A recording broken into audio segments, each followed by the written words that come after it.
in their 30s, again, they've got some time for it to go, but in a lot of cases, by the time they're in their 30s, they've gotten debt.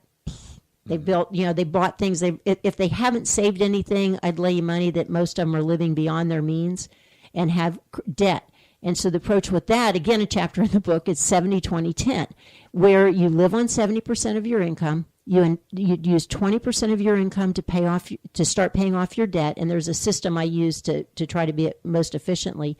And then you always save 10%. It's a concept I got in The Richest Man in Babylon, which anyone listening, I think my book is good, but if you have to read only one book, The Richest Man in Babylon, which has been around since 1926, is one of the best books. It's just full of parables to think about it. And once you read that, then I think you'll find my book can give you actual tools and ideas to build wealth. Well, before we go into the next step, while we're talking about this, your book is called Wealth by Choice. Wealthy by Choice. Wealthy by Choice. Choosing your way to a wealthier future. Where can they buy that book? It's available through tablet publications, through the choosingwealth.com website, which I've also, if you go there, you'll see a calculator and webinars that I've helped develop. It's available through Amazon. And locally, since part of this is about helping local organizations, We Venture is going to have them. I'm working with several organizations to have the book available where a percentage of the sales will go to a nonprofit organization. I'm working with Rotary in Titusville. Just talked to the president of the Titusville Chamber, and Marcia said we could put the books there. So on a local basis, I'm working at getting, it's also at the library. For someone who doesn't have the money yet to start and wants to look, there's copies in the library. Wealthy by Choice. You can always Google search it, or we're going to give out your contact. I didn't mean to interrupt you, but when we talk about that, people like to go and search right while they're hearing it on the radio. If they go to the library card catalog, they can look under just, if you put Wealthy, I think it's the second or third one down. Okay. So we left off up to 40. Yeah. Okay. 40s, you're starting to get to the point that if you don't get your button gear, you're going to regret it. You've got maybe 20, 25 years to really build wealth to finance the following 20 to 40 years. And so you're starting to run out of time. Again, if with 40, you probably have kids, they're into their teens, and college, all of those costs. And again, it goes back to, regardless of age, start with the $5 a day. It's a visual, easy way to start. That's a Starbucks coffee. Right. But what you want to look at is to seriously look at, when you hit the 40, the 50, is to seriously look at your spending plan. Don't call it a budget. Look at where your money goes. You have money coming in and you have money going out. Where is that money going? And is there any one thing in there, even if you change it month to month, that you can cut out or reduce down or find a less expensive way to do it? And that's why sometimes a third person like yourself can set with someone's budget, because sometimes you're looking at your own budget, not realizing that, I really don't need to have 300 channels on my cable TV. I don't watch 300 channels, and that would maybe cut out $25 a month right there. And that's exactly what I do with it. And one of the things is, the hardest thing for many people is to say no to their friends. And if you want to build wealth, and this is one of the things I go with, one of the major choices that you've got in life, if you want to change your path from poverty to wealth, prosperity. Prosperity. Thank you. Poverty to prosperity is that you probably have to really look at who your friends are, and you have to be willing to say no and find friends that have common goals. Right. Because too much of our spending is not because we need something or even want something. We just don't want to disappoint somebody that we consider a friend. And what my politically incorrect, what I tell people is, think 20 to 30 years from now, when you're retired, are you even going to remember that person? Yes, I know it sounds really nasty, but we watch people that do things not for their own benefit, but because they want somebody else to like them.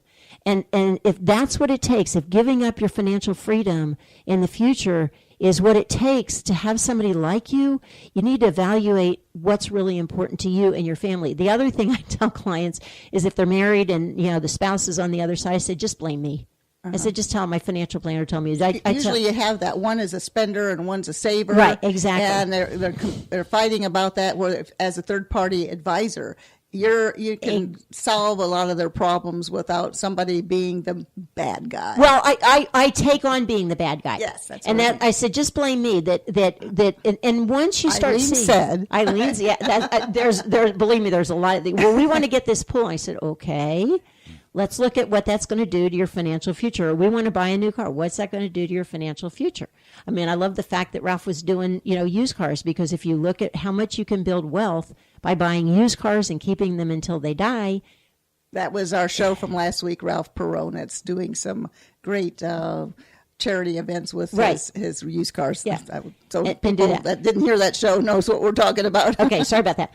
And then if we start looking at 50 and 60, it's interesting. I had a client that came to me at 52. He had a total of $7,000 to his name. He had just gotten divorced. He made a commitment. He had a desire to go and paint. And so he made a commitment. He literally saved 30% of his income. And he ended up marrying a woman who was good about saving too. But by the 10 years later, when he got a buyout he was at the Space Center, when he got a buyout, he had accumulated over $250,000. And that was literally starting from nothing at 50.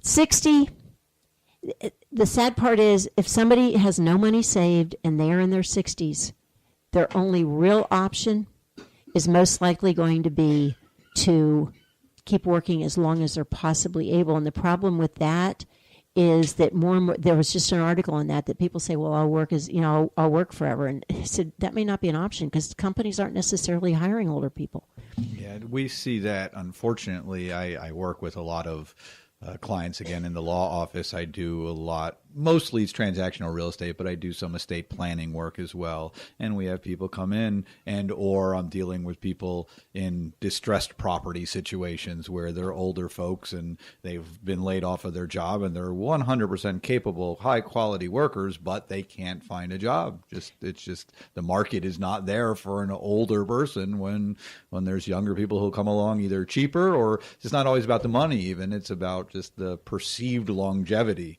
in the position or whatnot. So it is any recommendations for those folks? Absolutely. And needless to say, I've had clients that face that. One of the things that we need to recognize is the work environment is changing. And especially with things like the Obamacare taxes that are making it very difficult. I was just talking with my accountant actually about that. Is the companies aren't going beyond 49 employees because then they pick up that tax. This way they can avoid the penalties. People are only working 30 hours instead of 40, so they don't have the benefits. Yes. Right. The $15 an hour minimum wage. I was meeting a friend at McDonald's. They had 4 of those kiosks that you just punch in your order. But to answer your question, John, is one of the things that I ask clients that are in that position to do, because they do. You're right. They do have skills, and they have skills that are valuable, but a lot of companies no longer need a lot of those skills 40 hours a week, so they're not going to hire somebody and pay them 40 hours a week.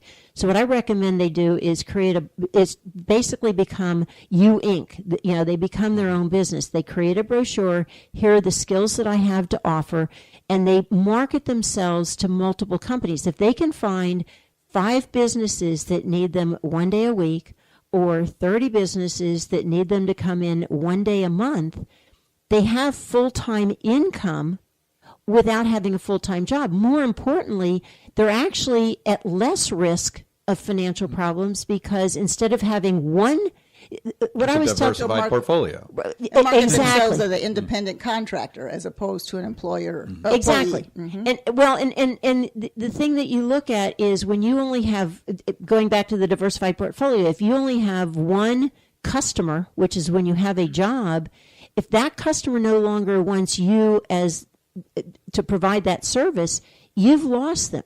You've lost all your income. Whereas if you have 5 different businesses that you're working for, if one of them can't afford you, or has to let you go, you still have income from 4, and it buys you time to find that other. And for some, if they're really good and they're good at marketing rather than not just at the work, but good at marketing, they may find as they get extra work that they can't do, then they can bring in other people to do that.